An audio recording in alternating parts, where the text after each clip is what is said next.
Roberto Francisco Prevost Martínez es el nuevo Papa León XIV.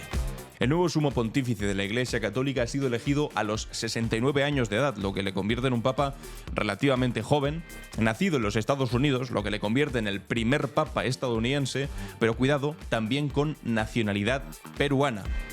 Por eso precisamente no es Robert Francis Prevost, sino que es Roberto Francisco Prevost Martínez. Primero por su nacimiento, su madre era de ascendencia española, pero también por su gran vinculación con Latinoamérica como misionero, sobre todo con Perú, donde ha tenido una grandísima vinculación. Enseguida lo vamos a ver. Es un perfil bastante continuista del Papa Francisco, alineado con postulados progresistas, de defensa de los más pobres y de integración dentro de la Iglesia Católica. Los ultras, que pretendían imponer un perfil bastante más cerrado y conservador, han fracasado. Parece ser que la Iglesia Católica va a seguir siendo liderada por las ideas, que están más cercanas de esa doctrina social de la Iglesia que a algunos parece darles tanta rabia. De hecho, hemos visto a Roberto Francisco, al nuevo Papa León XIV, ser muy crítico con la administración de Donald Trump. Enseguida vamos a ver los últimos tweets, uno de los últimos tweets que puso sobre la política migratoria de Donald Trump, que también, recordad, fue una de las últimas palabras del Papa Francisco cuando recibió la visita del vicepresidente Donald Trump,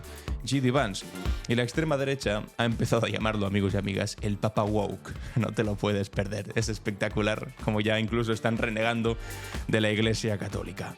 Enseguida vemos todos estos temas y rápidamente. En el Congreso, en España, se ha aprobado el plan de lucha contra los aranceles de Donald Trump, por supuesto, si los votos de PP ni Vox, ni de la derecha ni de la extrema derecha, son Trump lovers, ahora parece ser.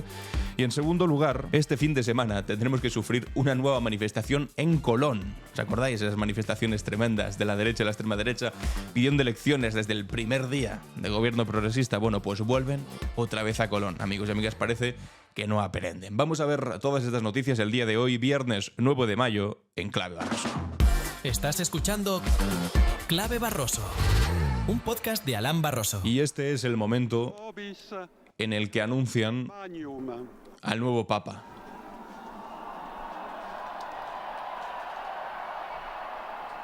Habemus Papam. En apenas 2 jornadas, porque ha sido elegido a la 4ª votación, en el segundo día, algo relativamente rápido, Eminentissimum. ha sido elegido Grandissimum Dominum. Dominum Robertum Franciscum. Sancte Romane Ecclesiae. Roberto Francisco, Cardinalem Prevost. Cardinal Prevost. Ha sido el cardenal Prevost. Este era el momento en el que conocía a todo el mundo entero quién iba a ser el próximo Papa León XIV. y que había elegido el nombre de León XIV, Prevost, cardenal venido de los León XIV, primer ha sido el Papa de la Iglesia Católica estadounidense. Era una gran novedad. Este es el momento en el que aparecía frente a toda la multitud, la primera imagen. Ahí le tenemos, saludando a los fieles en la plaza de San Pedro. Y así el mundo conocía al que será durante los próximos años el Papa de la Iglesia Católica. Presumiblemente puede ser bastantes años, ya que es un Papa joven, Presencial ejecución. de 69 años. Origen novedoso, porque como os decía antes, la primera vez que hay un Papa estadounidense, un Papa también norteamericano, no el primer Papa americano, cuidado, porque hay gente que está diciendo, este es el primer Papa americano. No, el primer Papa americano fue el Papa Francisco, que para eso era argentino, que es un país de América. Pero ya sabéis que los estadounidenses tienen esta tendencia a apropiarse del conjunto de América y decir, we are Americans. No, sois estadounidenses. Entonces es el segundo Papa americano, pero sí el primer Papa estadounidense, que es una cosa que hasta el momento no había ocurrido. como decíamos antes, Y recientemente estaban acostumbrados a intentar no elegir a un papa estadounidense para que la primera potencia que dominaba el mundo no fuese también liderando la Iglesia Católica. la potencia que tuviese al papa de una iglesia tan y tan influyente en todo el mundo. Sin embargo, ahora, no sé si será que las cosas están cambiando o que Estados Unidos ya está dejando de ser también la primera potencia, pero se ha dado esta posibilidad. También hay que tenerlo en cuenta Obispos para todo el mundo. porque este papa no es un papa, digamos, estadounidense al uso. Por su ascendencia hispana, por su vinculación con Latinoamérica y sobre todo también por su nacionalidad peruana. De hecho, en el discurso, Con sus primeras en su primer discurso, en sus primeras palabras, ha tenido un momento de dedicación pues, a su parroquia peruana, a su gente de Perú y en general a todos los hispanoparlantes, que no somos pocos en el mundo y que tampoco son pocos los que representan pues, bueno, al catolicismo mundial. También Es este momento. palabra, un saludo. En español. ¡Qué lindo! Y en modo particular a mi querida diócesis de Chiclayo en el Perú.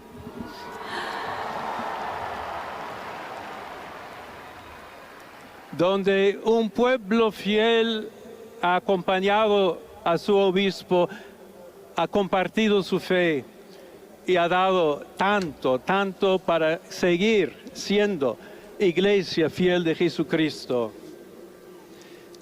A tutti voi, fratelli e sorelle. Es relevante que en su primer discurso, en su primera presentación al mundo y frente a todos los fieles, un papa estadounidense haya elegido hablar primero en español antes que en inglés. Por supuesto, el discurso inaugural era en italiano, todo papa debe conocer el italiano, pero, sin embargo, la segunda lengua utilizada no ha sido el inglés, ha sido el español. Muy relevante, y eso también, pues, bueno, no solamente en cuestiones de política progresista y cuestiones de abrir la iglesia, etcétera, etcétera, que ahora vamos a este asunto, sino sobre todo en cuestiones, pues, bueno, tiene que ver con la cultura. Es también un perfil muy continuista con el Papa Francisco, que también fue, bueno, pues, el primer papa en muchas décadas que tuviese como idioma materno el español. Vamos a ver quién es León XIV. El primer papa de Estados Unidos, perfil de la línea de Francisco. León XIV ha elegido el nombre en referencia y sobre todo tras el último León XIII, que fue el papa que estuvo al frente de la Iglesia Católica hasta principios del siglo XX y que fue uno de los organizadores de la doctrina social de la Iglesia. Es decir, también manda un mensaje bastante claro sobre lo que pretende hacer en su mandato al frente de la Iglesia Católica. Como os decía, joven, 69 años, desde este jueves, primer papa estadounidense, un agustino, no os lo he dicho esto, es agustino, conciliador, tímido y de trato humilde, que la Iglesia sitúa en primera línea ante la polarización de Donald Trump y la deriva política populista en Estados Unidos y en el mundo. Sus primeras palabras han sido una llamada a la paz ante una multitud que no sabía muy bien a quién tenía delante, pues es un gran desconocido. La paz sea con vosotros. Supone el triunfo de la continuidad del legado de Francisco. Ha hablado en su primer discurso de tender puentes, de integrar a gente dentro de la Iglesia. Y ahora vamos a ver qué cosas estaba diciendo, porque tiene algunos tweets, porque ha sido algo bastante inesperado para todos y también para él mismo. Entonces estaba hasta hace poco opinando, bueno, pues como alguien que no estaba claro que podía llegar a ser lo que finalmente ha sido. No era cardenal, de hecho, hasta el 2023, hasta hace 2 días. No es una opción que venía madurando desde hace mucho tiempo. Fue el Papa Francisco quien lo nombró cardenal, quien se lo trajo de Perú a Roma para poderle insertar un poco más en ese ámbito, que al final es un ámbito de poder en el que tienes que estar presente para, bueno, pues lograr posiciones importantes, y que en apenas un par de años ha conseguido pues ser una opción bastante respetable para, bueno, pues finalmente conseguir lo que ha conseguido, que es ser el sumo pontífice, el máximo representante de la Iglesia Católica en la faz de la tierra. Un perfil, pues como os digo, aupado por Francisco, muy cercano a él. Algunos amigos de Roberto Francisco dicen pues bueno, que eran muy buenos amigos, que seguramente pasó por la mente del ya fallecido Papa Francisco, y finalmente se ha cumplido, lejos de los que igual pues parecían opciones más mediáticas, más virales, que se habían estado comentando durante los últimos meses. Sin embargo, en las últimas semanas su nombre empezó a ganar cada vez más fuerza porque es un perfil progresista, cercano a Francisco, pero al mismo tiempo es muy conciliador y tampoco generaba grandes reticencias dentro de la Iglesia. Eso sí, la elección de León XIV ha frenado esta contraofensiva del sector ultra de la Iglesia Católica, que fantaseaba con que tal vez, tras la muerte de Francisco, podía haber como una vuelta de tuerca a los valores más conservadores y más, bueno, pues en contra de la integración de la mujer dentro de los puestos de mando, en contra de la integración de las personas LGTBI, etcétera, etcétera, una vuelta más a los orígenes más conservadores de la Iglesia. Bueno, pues al final no ha tenido nada que ver con esa idea. Ha sido un perfil continuista, pues bueno, con una cosa que tiene que ver con un misionero, con la doctrina social de la Iglesia, con cosas que parece a veces que la Iglesia católica no contempla o no debe contemplar, sino que debe estar al lado de los poderosos, etcétera, etcétera. Pero es que el cristianismo en esencia era otra cosa. Distinto es que se les haya olvidado a mucha gente durante mucho tiempo y hayan utilizado el cristianismo simplemente como una especie de identidad a la que adherirse, pero que tenía poco de creencia verdadera. Muchos de esos que hoy habrían llamado comunista a Jesucristo son los que hoy están enfadándose. Vamos a ver su perfil más político. Al fin y al cabo, en este podcast lo que hacemos no es hablar de cuestiones religiosas o vaticanas, sino más bien hablar de política. Pues este es uno de los últimos tweets, porque tenía una cuenta de Twitter, Robert Prevost, aquí lo veis, también en castellano, católico, agustino, obispo. Y tiene la fotografía de perfil con el Papa Francisco. Aquí los veis a los dos. Bueno, pues el ya Papa, León XIV, uno de los últimos tweets, del 3 de febrero de 2025, ponía lo siguiente: J.D. Vance is wrong. Está equivocado. Es decir, el vicepresidente de Trump está equivocado. Jesús no nos pide hacer un ranking de nuestro amor por otras personas. Y compartía un artículo crítico con el vicepresidente de los Estados Unidos. Esto, pues bueno, ha hecho saltar las ampollas de los estadounidenses conservadores, que por un lado han visto con alegría cómo se ha logrado el primer papa estadounidense, una cosa que Donald Trump, no tengáis ni una mínima duda, está celebrando como si fuese todo gracias a él, a pesar de que durante los últimos meses haya dicho que él quería ser el nuevo papa, que era interesante esa conjunción presidente de Estados Unidos, papa, en fin, delirios típicos del presidente naranja, pero que al mismo tiempo que lo celebra, porque es un estadounidense, lo va a sufrir porque no es en absoluto un estadounidense alineado con Trump, además en el momento más polémico posible. Aquí vemos otro tuit de Robert Prevost en el que... De Robert Prevost, no, de Roberto Prevost, lo vamos a llamar aquí. Si él mismo decide escribir en castellano y dedicarle el primer discurso de su vida en castellano, además del italiano, nosotros tampoco vamos a ser menos. Roberto Prevost compartía este tuit donde criticaba a Trump y también a Bukele, presidente de El Salvador, que está siendo el carcelero de Trump, que está admitiendo todas las deportaciones de inmigrantes latinoamericanos en su país. Pues aquí criticaba que Trump y Bukele utilizasen el despacho Oval para las deportaciones ilícitas de ciudadanos residentes en los Estados Unidos. Criticaba básicamente, sobre todo también, lo que ocurrió con uno de los deportados que finalmente se demostró que había sido deportado de manera errónea por un error administrativo, dijo la administración Trump. Aquí vemos a pues algunos de los primeros enfadados, o más bien de los primeros que están muy perdidos.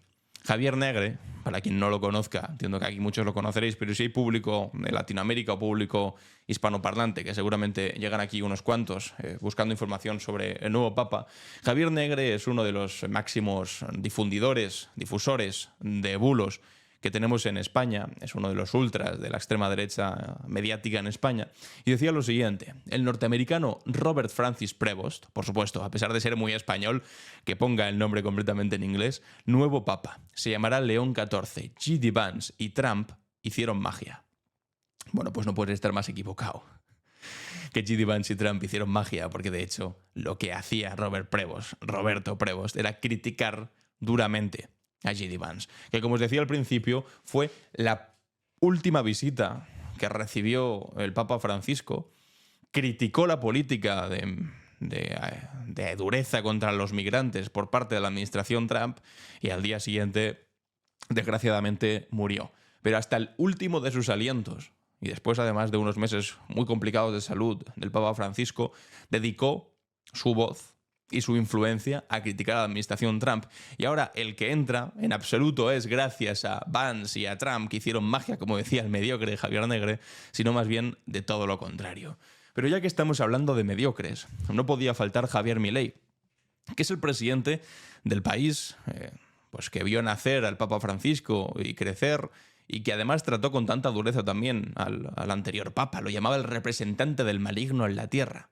Bueno, pues sin embargo ahora lo que estáis viendo es que está encantado, está contento, está alegre de que hayan elegido a Roberto Francisco, porque ha elegido el nombre de León y él mismo siempre se reivindica como el león. He compartido esta fotografía, amigos y amigas, que es como la fotografía ridícula que compartió Donald Trump haciéndose pasar como por papa, hecha con inteligencia artificial. Y esta foto también hecha con inteligencia artificial de un papa con cara de león, pues hace referencia a sí mismo también. Dice: las fuerzas del cielo han dado su veredicto de modo claro. No más palabras, señor juez. Fin. ¿Fin de qué? Se parece un adolescente ridículo que no entiende qué es la Iglesia Católica o la elección del papa.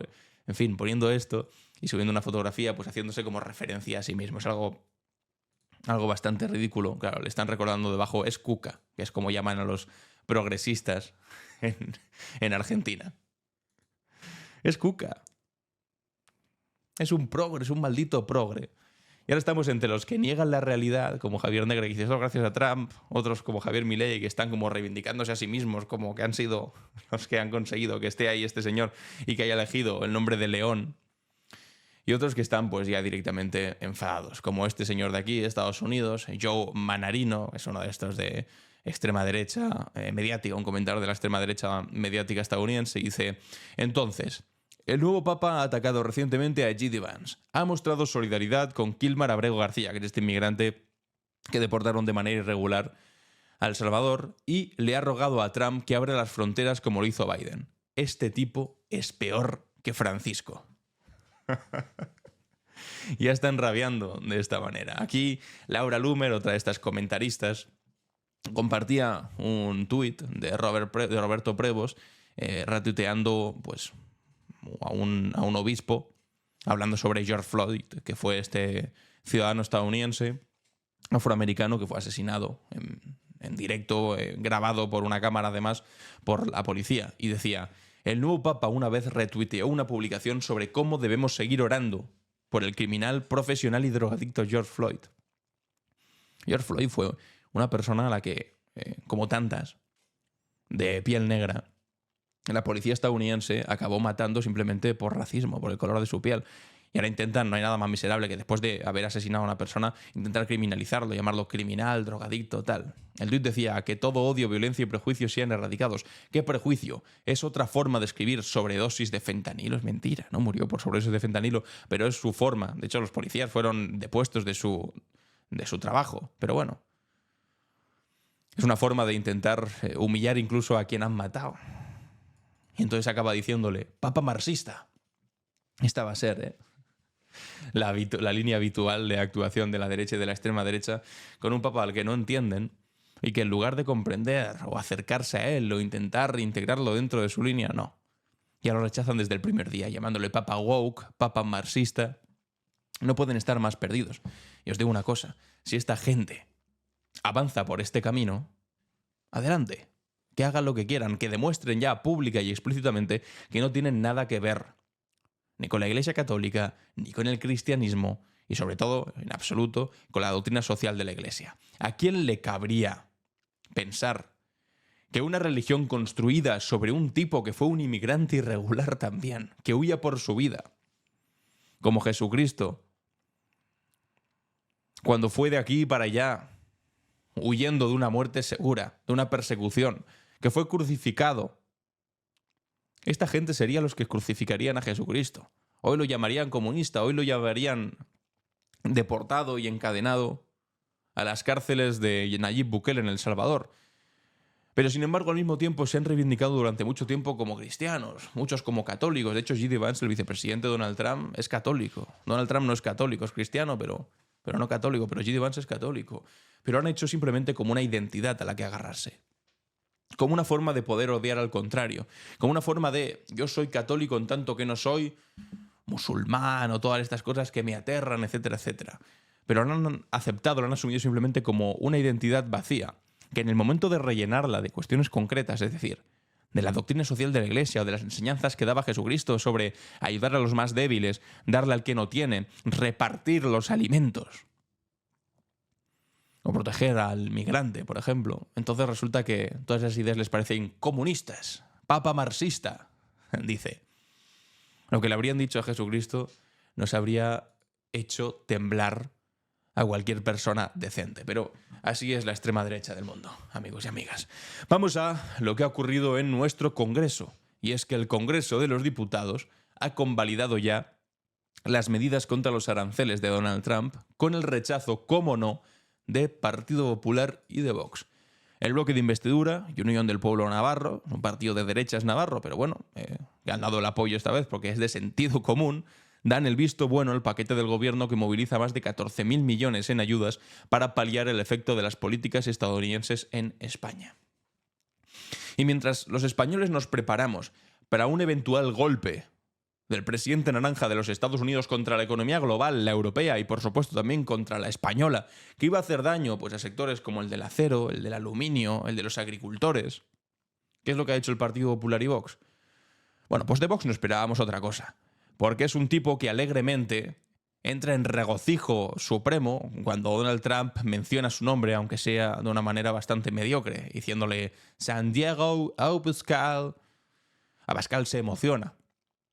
Le entran temblores, un tanto vergonzosos. Se llena de jolgorio. Y resulta que después viene aquí a España a defender que los aranceles realmente son buenos y los defiende. Bueno, a pesar de que vaya a reventar nuestra industria nacional, nunca fueron patriotas, ni soberanistas, como se reivindican. Simplemente son, pues bueno, los mejores siervos del amo naranja que tienen los Estados Unidos. La derecha nunca ha sido patriota. Igual que estos católicos que se autodenominan católicos, que nunca han sido católicos porque no se creen de verdad la doctrina social de la Iglesia ni las enseñanzas profundas de la Iglesia, hay otra derecha patriótica, autodenominada patriótica, que no tienen nada de patriota. Es exactamente la misma idea. La idea de la identidad como envoltorio. Es decir, yo soy católico y me envuelvo en el catolicismo como una identidad. En lo simbólico me sumo a ello, pero ya está. Solo en lo simbólico, no en lo material. Exactamente igual que con el patriotismo. Yo me envuelvo en el patriotismo, y nunca mejor dicho, porque te envuelves en la bandera rojigualda y dices soy el más patriota del mundo, pero a la hora de la verdad solamente lo sostienes como algo ornamental, como algo con lo que adornas tu existencia, como una identidad en la que basar tu vida y ponerte muchas pulseritas y muchas banderas a tu alrededor, pero a la hora de concretar materialmente ese supuesto patriotismo, lo que haces es ponerte de lado y defender siempre o a los que más tienen, antes que a tu patria, que tu patria está compuesta no por los ricos, sino por la inmensa cantidad de gente que no tiene un duro, pero que son tu país de verdad, y en segundo lugar, a terceros países, a países extranjeros. Aquí en España fue durante los años 30, ya sabéis, una guerra que se ganó gracias a los soldados que trajeron de Alemania y de Italia, sobre todo de su maquinaria de guerra que ensayaron aquí para luego utilizarla en el resto de Europa. Siempre llamando al extranjero para intentar hacer la guerra contra su propio pueblo. Y en el caso de ahora, de estos aranceles y de Donald Trump, son las dos al mismo tiempo. Los más ricos, Donald Trump, Elon Musk y toda esta gente, toda esta panda de oligarcas, y al mismo tiempo un país extranjero, porque son estadounidenses, en fin. Eso ya lo sabíamos. Pero lo que hace el Partido Popular, esto es lo verdaderamente sangrante. Que el Partido Popular se sume a esa reivindicación trampista de los aranceles que ya hacía Vox, y que ahora el Partido Popular, pues de una manera infantil, diga, no, pues nosotros también en contra. ¿Por qué? Pues no busquéis una explicación demasiado elaborada. Es porque el Partido Popular vota en contra de todo lo que diga este gobierno. Independientemente de si sea algo que esté bien o que esté mal. Yo entiendo que un partido de oposición tiene que ser oposición. Y un gobierno no puede reivindicar, no puede hacer su política de gobierno simplemente con el apoyo constante del partido de la oposición. Es normal que el partido de gobierno y de la oposición no estén de acuerdo habitualmente. Pero es que en este caso no es algo habitual, esto es algo excepcional, que trasciende lo ideológico y tiene que ver con el asunto del patriotismo del que os estaba hablando ahora, de la defensa del país, sobre todo de la defensa de las infraestructuras de nuestro país. Es exactamente igual que apenas hace un mes votaron en contra de la subida de las pensiones para los que están jubilados. ¿Por qué lo hicieron? ¿Porque el Partido Popular esté en contra de los jubilados? Bueno, pues seguramente no, porque muchos de sus votantes son jubilados. De hecho, al final tuvieron que retroceder y decir, bueno, pero ahora sí que votamos a favor, cuando ya no eran necesarios sus votos. Entonces, ¿por qué votaron en contra en primera instancia de subir las pensiones? Pues porque básicamente pensaban que eso iba a ser una derrota para el gobierno, y si conseguían tumbar la subida de pensiones dirán, este gobierno está acabado, no consiguen sacar adelante sus leyes, etcétera, etcétera, etcétera, y conseguirán su relato de nos toca a nosotros, que hay elecciones ya. Con esto lo mismo. Si lo consiguen tumbar, que no lo han conseguido, ha sido una derrota para el Partido Popular en este caso, si lo consiguen tumbar habrían dicho, ¿veis? Como este gobierno no tiene apoyos suficientes, hay que convocar elecciones ya, bla, bla, bla, bla. Bueno, pues no les ha funcionado. Pero esa es la idea que subyace a todo. Le interesa lo inmediato, o sea, arreglar cosas ahora. ¿Problemas que tengamos? No. Le interesa el relato de esto va mal y hay que tener elecciones ya, porque el desesperado líder del Partido Popular, Alberto Núñez Feijóo, necesita que haya elecciones lo antes posible, porque cada día que pasa llega más débil a unas hipotéticas siguientes elecciones. Esto es lo que ocurre. Y mientras tanto, para que veáis, no es ninguna sorpresa lo que os estoy comentando, porque aquí veis al portavoz del Partido Popular, una de las mentes más duras, quiero decir duras porque se dedica simplemente a investir, no a pensar, de la política española, Miguel Tellado, diciendo: el gobierno está colapsado. Apoyamos la concentración de la sociedad civil este sábado a las 12 en la Plaza de Colón de Madrid para decir alto y claro a Sánchez que dimita y convoque elecciones. Basta de corrupción, de mentiras, de parasitar las instituciones y de desgobierno. Ahí estaremos por la dignidad de España. Y comparten este cartel, si me preguntáis, un tanto cutre. Sábado 10 de mayo a las 12, todos a la Plaza Colón, por la dignidad de España, Sánchez dimisión ya, dimisión, elecciones ya. Y esto lo hace la Plataforma por la España Constitucional. Y bueno, pues un poco lo de siempre, Colón, ¿no? ¿Cuántas manifestaciones llevan ya en Colón? ¿Os acordáis de aquella triste foto de Colón, además? Con Pablo Casado. ¿En qué estrella estará? Con el señor Rivera. ¿En qué estrella estará? Con Abascal, que es el único que aguanta. Y con, bueno, pues toda esa tropa de gente que, la verdad, antes que lograr conseguir elecciones ya, que es lo que pretendían. Esto fue en el 19. Lo que consiguieron fueron que acabasen todos ellos fuera de política. Pero bueno, aquí vuelven. Hacía mucho que no hacían una manifestación de estas. Acordaos que en el 2023, después de las elecciones del 23J, hubo una manifestación así cada fin de semana. Estuvieron durante semana manifestándose con todo tipo de chorradas, diciendo España se acaba, no sé qué. Es que nos hemos olvidado porque pasan muchas cosas, pero fueron aquellos semanas y semanas de delirio absoluto, delirio colectivo de la derecha española pidiendo elecciones constantemente cuando hacía literalmente 2 semanas que había habido elecciones. Llamando traidor a Pedro Sánchez, que si Puigdemont no sé qué, que si la amnistía, que todavía ni se había planteado. Bueno.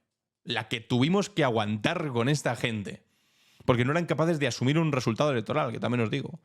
Yo los prefería ahí, Los prefería ahí en las manifestaciones, en las que vinieron después también delante de la sede de Ferraz, que se llegaron a comer las malditas uvas de fin de año delante de la sede del Partido Socialista, que ya hay que ser miserable para comerte las uvas delante de la sede del Partido Socialista, del partido que más odias de España, y te vas ahí en un momento como de estar con los tuyos a comerte las uvas delante de Ferraz. Bueno, en fin, delirios absolutos, pero que yo siempre dije que los prefería ahí, antes que en Moncloa, antes que gobernando, con Santiago Abascal de vicepresidente y Ortega Smith de ministro del Interior. Los prefiero sin lugar a dudas manifestándose aquí. Pues Miguel Tellado, pásatelo bien en tu manifestódromo particular, haciendo ahí el ridículo que consideréis. Bueno, de hecho, ya en el Partido Popular, no sé, como que disimulan tan poco que utilizan eslóganes que ha utilizado históricamente la extrema derecha en España, como joven español defiende tu nación, que esto es un lema de núcleo nacional, que está siendo incluso investigado por la Guardia Civil por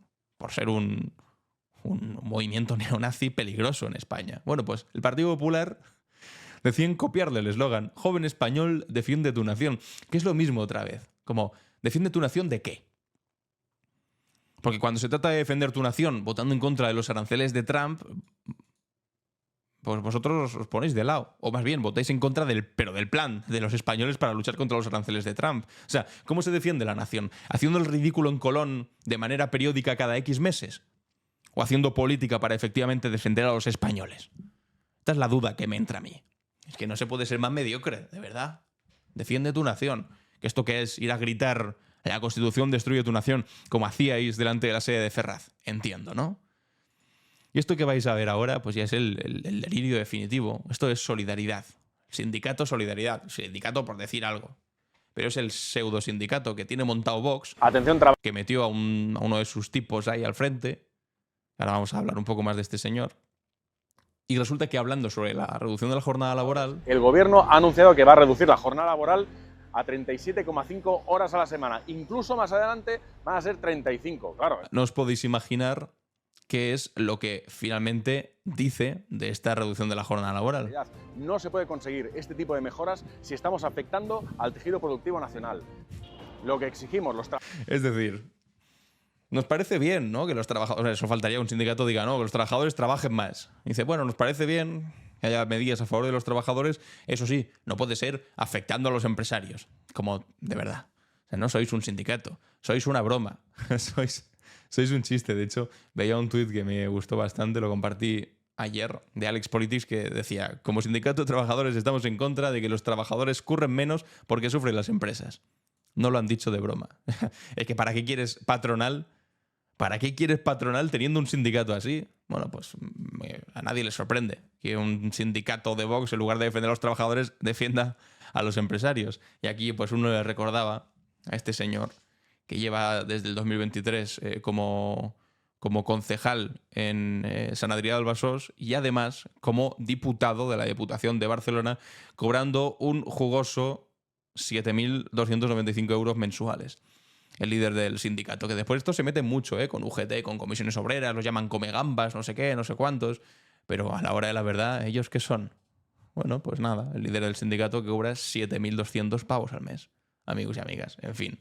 Ridículo extremo, pero más allá de esto, es que ya sabíamos que tampoco iban a estar a favor de la reducción de la jornada laboral.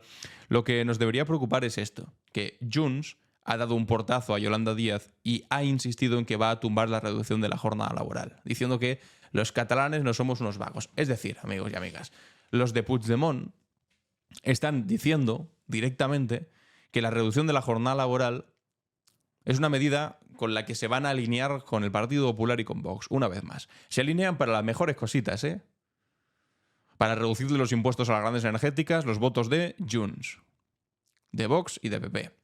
Para no reducir la jornada laboral a 37 horas y media, que es que tampoco estamos diciendo que vayamos a reducir la jornada laboral a las 32 horas semanales, no, a las 37 y media, que son 2 horas y media menos en una semana. Tampoco es la gran cosa, pero bueno, o sea, es un buen primer paso. Bueno, pues nada. Dice Junts que no. Y se alinea también con el Partido Popular y con Vox. Y esto, si no lo votan los catalanes de Junts, no va a salir adelante. Porque así es la derecha catalana. Al fin y al cabo son de derechas, los de Puigdemont. Después decía ahí Ayuso, ¿no? Vosotros ayer lo decía en la Asamblea de Madrid, los de Puigdemont son ustedes. Santiago Abascal, Puigdemont va a romper España, jamás pactaremos con ellos. Feijóo también diciendo, ¿cómo puede ser Puigdemont? Este gobierno gracias a Puigdemont. Y la verdad, y a la hora de la verdad, es que todas aquellas cosas que la derecha de este país consigue aprobar es gracias a que Puigdemont se las acaba votando a favor. Es así de crudo. Pero así son las cosas, amigos míos. Por cierto, que una asociación de víctimas de la Dana se va a querellar contra un diputado de Vox de Valencia que dijo que son verdaderos interesados. Y me diréis, no puede ser que sean tan miserables. Bueno, sí. O sea, no solamente es que ahora hayan abierto una comisión de investigación sobre la Dana en las Cortes Valencianas, en la que no invitan a las víctimas de la Dana, que ya es delirante. Por supuesto, tampoco invitan a Maribel Vilaplana, la periodista que estuvo en el Ventorro con Mazón, ni tampoco al chofer de Mazón para que explique dónde estaba, a ninguno de esos. Sin embargo, sí quieren llamar a declarar al presidente del gobierno y a 4 ministros, mientras solo llaman a 2 consejeros de Mazón a hablar. O sea, es delirante, pero sobre todo es una falta de respeto a las víctimas. Que no les llamen para hablar del día en el que se convirtieron en víctimas.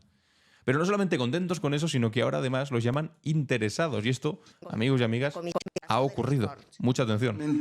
Las asociaciones que se montan al día siguiente de una tragedia como esta, normalmente no suele ser de verdaderos afectados, sino de verdaderos interesados. Bueno, es que no se puede ser más miserable, llamando verdaderos interesados a las asociaciones de víctimas que se han creado para protestar sobre, bueno, pues un maltrato histórico. Siempre son iguales, Las víctimas sean del Jack 42, sean del 11M, sean del Metro de Valencia, o sean de las residencias de la Comunidad de Madrid, o sean de la Dana. Siempre es maltratarlas, insultarlas, humillarlas de esta manera. Es que de verdad que es asqueroso, es demencial. Y me hacía gracia esta respuesta de Óscar Puente y Isabel Díaz Ayuso, que ayer en la Asamblea de Madrid dijo: lo que ha sucedido en España, lo que ha sucedido en España es consecuencia de la gestión chavista de todo el aparato del Estado. La izquierda es apagones y pobreza. Y también decía cosas como esta. Puigdemont es suyo. Es Puigdemont el que negocia con ustedes. Bueno, pues acabamos de ver que no, que de hecho, si salen cosas adelante es gracias a Puigdemont. Y si ha salido también, y si no os has leído a favor esto de votar en contra de las medidas contra los aranceles, es porque Puigdemont esta vez no ha pactado con vosotros, pero cuando le quitáis los impuestos a las grandes energéticas es porque pactáis con él.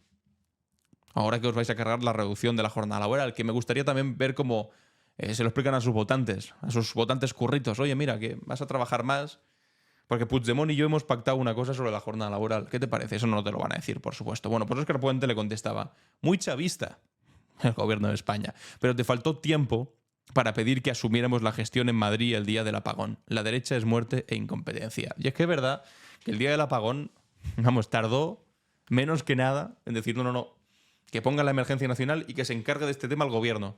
Aquí yo no tengo mandato. Que se carguen los chavistas, ¿no? Anda que vaya tela. Y por cierto, una buena noticia, y es que a Héctor de Miguel, que os acordaréis que el sindicato, el pseudosindicato, no es un pseudosindicato, los de abogados cristianos, perdón, que tampoco deben estar precisamente contentos por el papa que ha sido elegido, pobrecillos, pues han perdido la querella que le habían puesto con Héctor de Miguel, ha sido desestimada, ha sido archivada por haber hecho un chiste sobre la cruz del Valle de los Caídos. Bueno, vamos con la noticia bomba de hoy. Seguramente recordaréis mi monólogo titulado «Voy a explicarle un chiste a un juez nostálgico». El contexto es fundamental y si es un programa de humor, es un programa de humor. Si hay alguien que se toma eso al pie de la letra, evidentemente no está entendiendo la comedia. Bueno, es el que más fama me ha dado, con el del perro y el de la madurez, el que más. Y recordaréis que todo esto viene porque la Asociación Integrista Abogados Cristianos se querelló contra mí por decir que... Toda esta gente que estamos aquí, abogados cristianos, tenemos un deseo, que es llenar de dinamita la cruz del Valle de los Caídos y volarla por los aires. Si puede ser un domingo, mejor, para que vaya más gente. Pues bien, queridos y queridas ventipickers, esto que tengo aquí... Esto es el auto que pone fin a un caso que nunca existió, porque no ha llegado a haber ni juicio, pese a lo que diga alguno de Blex. El propio Tribunal Supremo ha condenado a un periodista por decir lo mismo, animar a la violencia contra cientos y millones de españoles. Pero bueno, ya sabéis que esta gente de Blex juega... Cientos y millones de españoles. Bueno, pues una buena noticia que haya sido archivada esta basura de querella que le habían puesto a un humorista por hacer un chiste. Además...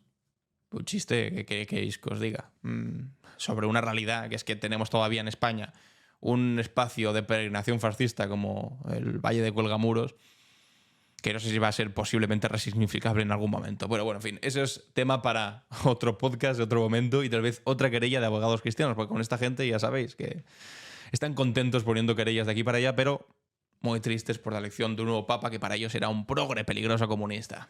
En fin, amigos y amigas, vamos ahora con nuestra cápsula del tiempo. ¿Qué es lo que ocurrió un día como hoy? La cápsula del tiempo. En clave Barroso. Comenzamos nuestro recorrido en 1950, cuando un día como hoy, Robert Schuman, ministro de Asuntos Exteriores francés, presentó la histórica declaración que lleva su nombre. Este documento, aparentemente técnico, marcó el primer paso concreto para la formación de lo que hoy conocemos como la Unión Europea. Sin embargo, esta iniciativa encierra mucho más que un simple recuerdo económico. La declaración Schuman surgió en un contexto de posguerra, con una Europa devastada por el conflicto más sangriento de la historia. Los países del continente llevaban siglos enfrentándose en guerras que habían costado millones de vidas. Francia y Alemania, en particular, habían sido enemigas acérrimas, protagonizado 3 grandes conflictos en menos de un siglo. La propuesta de Schuman buscaba hacer materialmente imposible una nueva guerra entre estas potencias mediante la integración económica, empezando por el control común del carbón y el acero, recursos fundamentales para la industria bélica. Esta visión de cooperación pacífica representó un cambio radical en la política internacional europea. Por primera vez, naciones históricamente enfrentadas decidían ceder parte de su soberanía para construir un futuro común mejor. El embrión de la Unión Europea comenzó así, como un proyecto de paz y de reconstrucción. Sin movernos de este nuevo de mayo, pero trasladándonos 5 años atrás, llegamos a 1945. En este día, precisamente, la Unión Soviética celebraba por primera vez el Día de la Victoria, conmemorando la rendición incondicional de la Alemania nazi y el fin de la Segunda Guerra Mundial en Europa. Esta fecha, que sigue celebrándose actualmente con gran solemnidad en Rusia y otras repúblicas exsoviéticas, nos recuerda el papel crucial que jugó el pueblo soviético en la derrota del fascismo. La contribución soviética a la victoria sobre Hitler ha sido frecuentemente subestimada en las narrativas occidentales de la guerra y sobre todo en las películas de Hollywood sobre el conflicto, por supuesto. Sin embargo, los hechos son incontestables. Más de 27 millones de ciudadanos soviéticos perdieron la vida en el conflicto, una cifra que representa aproximadamente el 60% de todas las víctimas de la Segunda Guerra Mundial, un 60% de ellas de un solo país. El Ejército Rojo soportó el peso de la maquinaria bélica nazi, enfrentándose a unas 200 divisiones alemanas, mientras que los aliados occidentales combatían contra aproximadamente unas 50. La victoria sobre el nazismo fue en gran medida el resultado de un esfuerzo colectivo de una sociedad organizada bajo principios socialistas. Millones de hombres y mujeres trabajaron incansablemente en las fábricas, los campos y los hospitales para sostener el esfuerzo bélico. Científicos, ingenieros y obreros colaboraron estrechamente para desarrollar armamento y tecnología que pudiera contrarrestar la ventaja inicial alemana. La economía planificada soviética, a pesar de sus limitaciones, demostró una asombrosa capacidad de adaptación y resiliencia frente a la mayor amenaza de su historia. Es importante recordar que la victoria sobre el fascismo nazi no fue solamente una victoria militar, sino también una victoria moral y sobre todo ideológica. El fascismo representaba la expresión más extrema de la deshumanización y la barbarie, con su ideología de odio racial y su desprecio por la democracia y los derechos humanos. La derrota de Hitler supuso un triunfo de los valores de humanidad, igualdad y solidaridad, que a pesar de las contradicciones y errores del sistema soviético, formaban parte esencial de un ideario que se enfrentó contra el nazismo. Y finalmente, en nuestro viaje vamos a una fecha algo más reciente y geográficamente más cercana. El 9 de mayo de 1976, en la montaña navarra de Montejurra, se produjo un sangriento ataque ultraderechista contra una concentración de carlistas de tendencia progresista. Este episodio, conocido como los sucesos de Montejurra, dejó 2 militantes muertos, Aniano Jiménez y Ricardo García Pellejero, y varios heridos también. Para entender este trágico acontecimiento, debemos situarnos en el contexto de la transición española. Tras la muerte de Franco, en noviembre del 75, España vivía un periodo de incertidumbre política. Las fuerzas democráticas pugnaban por una ruptura con el régimen franquista, mientras que sectores del propio régimen trataban de controlar el cambio para asegurar una reforma que preservara buena parte de sus privilegios. En este contexto, el carlismo, un movimiento tradicionalmente conservador, había experimentado una sorprendente evolución ideológica bajo el liderazgo de Carlos Hugo de Borbón-Parma. Este sector del carlismo había abrazado postulados socialistas, autogestionarios y federalistas, distanciándose radicalmente de su pasado reaccionario. Esta transformación resultaba intolerable para los sectores más inmovilistas del franquismo, así como para la rama carlista ultraconservadora liderada por Sixto de Borbón. La romería, lo del carlismo es una cosa tremenda, las luchas internas que tenían ahí. La romería anual a Montejurra, lugar emblemático para el carlismo, se convirtió así en escenario de un premeditado ataque violento.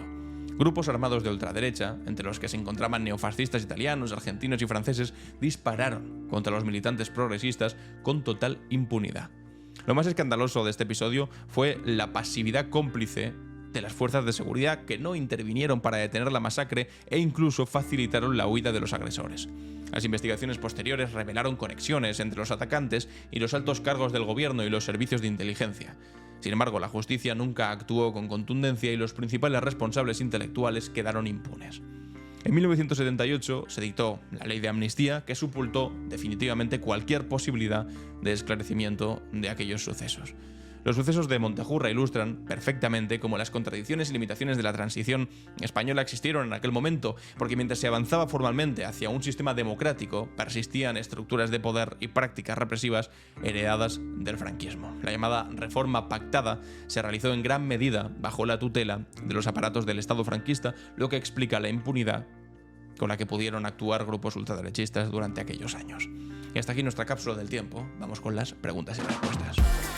¿Y tú? ¿Qué opinas?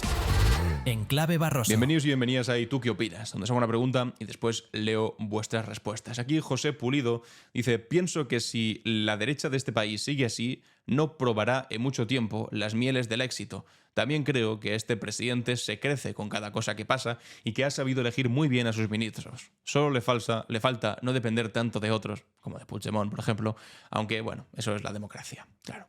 Carmen Zamora dice: si hubieran estado gobernando PP y Vox durante el apagón, daría tiempo a que mutáramos en topos antes de que volviera la luz. José Muñoz dice: que Feijóo nos diga que este gobierno es incapaz con la historia del Partido Popular con las catástrofes es de juzgado de guardia. Solo hay que ver cómo gestionaron desastres como el Prestige, el 11M, las residencias de ancianos de Madrid durante el COVID, el Jack 42, Alvia, Metro de Valencia y recientemente la Dana. Miedo me da el día que tengamos una emergencia como la pandemia y en el gobierno estén esta gente del PP. Bueno, y esta gente de Vox. No te lo pierdas en el momento en el que hay una tragedia y hay gente de Vox también en los gobiernos.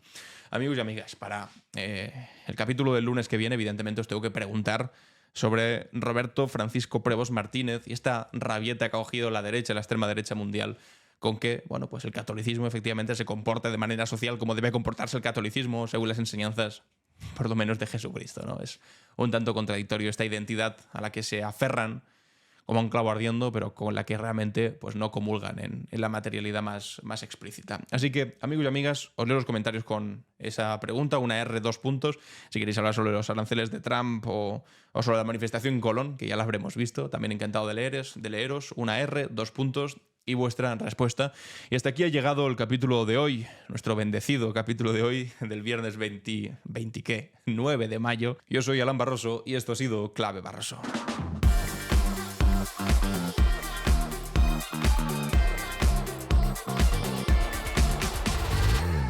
En Clave Barroso.